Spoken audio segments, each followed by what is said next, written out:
ये कहानी है क्रिकेट के उस महासंग्राम की जब भारत का बच्चा बच्चा पाकिस्तान से बदला लेने के लिए मचल रहा था।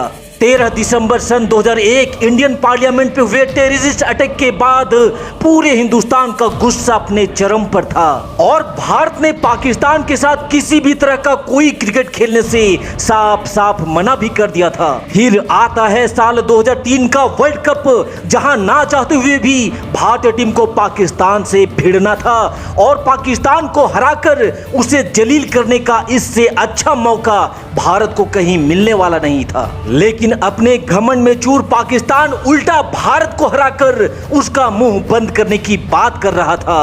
पाकिस्तान की अकड़ का अंदाजा आप इस बात से लगा सकते हैं कि शोएब अख्तर ने इतना तक कह दिया था कि सचिन हो, सहवाग हो या गांगुली, रावलपिंडी की रफ्तार किसी को भी चलने नहीं देगा। लेकिन जब रावलपिंडी का सामना सचिन से हुआ तो सचिन ने शोएब अख्तर को आड़े हाथों में लेते हुए ऐसी कुटाई करी थी कि सचिन के धमाके से दहल गया था पूरा पाकिस्तान और डर से थर थर कांपने लगा था शोएब अख्तर।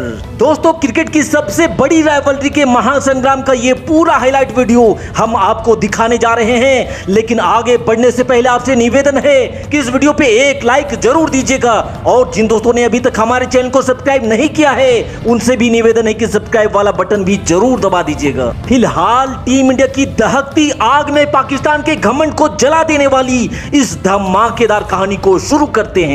महफिल सज चुकी थी और 2003 वर्ल्ड कप का आगाज हो चुका था और पूरी दुनिया की निगाहें भारत और पाकिस्तान के बीच होने वाले इस मैच पर थी, क्योंकि ये मैच महज कोई एक मैच नहीं था बल्कि ये टीम इंडिया की आन बान शान और स्वाभिमान की बात पर आ गई थी। मैच शुरू होने से पहले सड़कों पे पूरी तरह से सन्नाटा छा चुका था।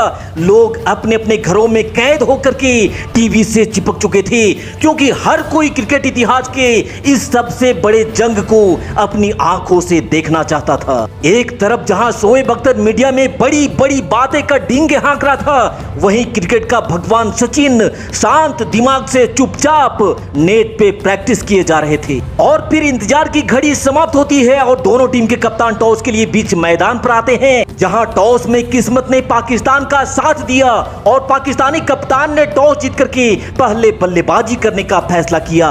तौफीक उमर और सईद अनवर की जोड़ी पाकिस्तान की पारी की शुरुआत करने मैदान पर उतरती है और आते ही इन दोनों बल्लेबाजों ने पाकिस्तान को तेज शुरुआत दिलाते हुए 10 ओवर में ही पाकिस्तान के स्कोर को 58 रनों पे पहुंचा दिया था। लेकिन पारी के 11वें ओवर में जहीर खान ने तौफीक उमर को अपना शिकार बनाते हुए भारत को पहली सफलता दिलाई और फिर इसके बाद टीम इंडिया के गेंदबाज पाकिस्तानी बल्लेबाजों पर हावी होते चले गए।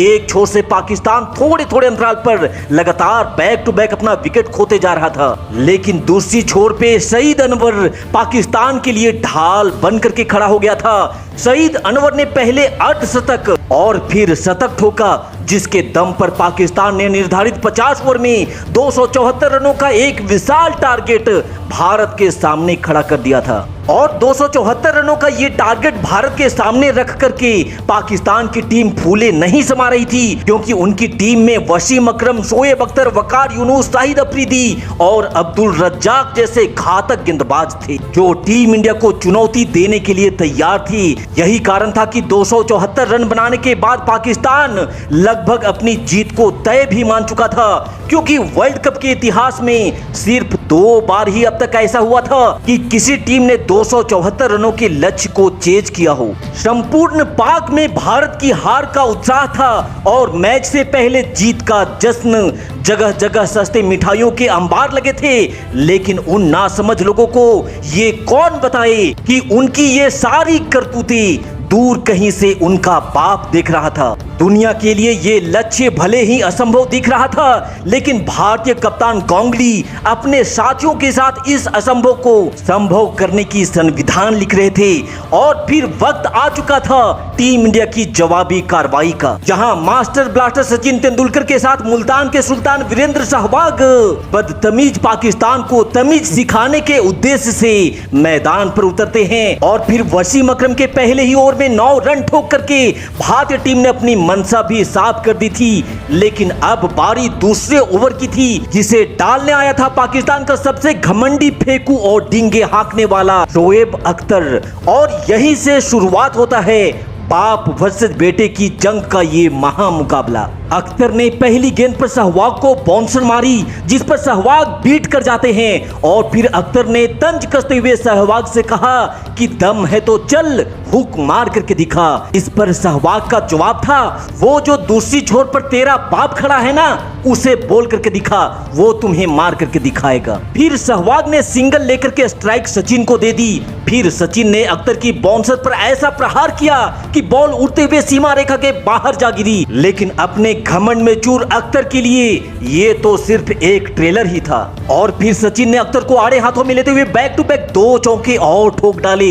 भारतीय टीम को जिस विस्फोटक शुरुआत की जरूरत थी वो मिल चुकी थी, क्योंकि टीम इंडिया का स्कोर 5 ओवर में ही 50 रनों के पार जा चुका था। लेकिन तभी विस्फोटक वीरेंद्र सहवाग 14 बॉल में 27 रन बना करके वकार यूनुस के शिकार बन जाते हैं। सहवाग का ये विकेट टीम इंडिया के लिए एक बहुत बड़ा झटका था। लेकिन भारतीय टीम को इससे भी बड़ा झटका तब लगता है जब नंबर 3 पर बल्लेबाजी करना है कप्तान गांगुली भी बिना खाता खोले ही पवेलियन वापस लौट जाते हैं। बैक टू बैक 2 विकेट लेकर पाकिस्तानी गेंदबाजों का घमंड एक बार फिर से सर चढ़ करके बोलने लगा था। लेकिन तब संकट की इस घड़ी में दूसरे छोर से सचिन का साथ देना शुरू कर दिया था मोहम्मद कैफ ने। और फिर सचिन ने वकार यूनुस और शोएब अख्तर को क्लच में लेना शुरू कर दिया। क्रिकेट के भगवान के प्रहार से अख्तर के पसीने छूटने लगे थे। सचिन ने पाकिस्तान की गेंदबाजी को निस्ते नाबूद करते हुए मात्र 75 गेंदों पर 98 रनों की ताबड़तोड़ तूफानी पारी खेली। लेकिन दुख की बात यह थी कि सचिन अपने शतक से मात्र 2 रन चूक जाते हैं और 98 रनों पर आउट हो जाते हैं। लेकिन सचिन के इन 98 रनों के बदौलत भारत एक मजबूत स्थिति में आ चुका था, जिससे अंत में राहुल द्रविड़ के 44 रन और युवराज सिंह के 50 रनों की पारी के बदौलत भारतीय टीम ने 26 बॉल शेष रहते ही बड़ी ही आसानी से पाकिस्तान को हराकर एक बार फिर से ये सिद्ध कर दिया था कि बाप बाप ही होता है और बेटे को बाप के सामने हमेशा तमीज से ही पेश आना चाहिए। तो पाकिस्तान के खिलाफ टीम इंडिया के इस विजयी फतह के नाम इस वीडियो पे एक लाइक जरूर दीजिएगा। और जाने से पहले अगर आपने अभी तक हमारे चैनल को सब्सक्राइब नहीं किया है तो जाते जाते सब्सक्राइब वाला बटन भी जरूर दबा दीजिएगा। Thanks for watching this video. जय हिंद, वंदे मातरम।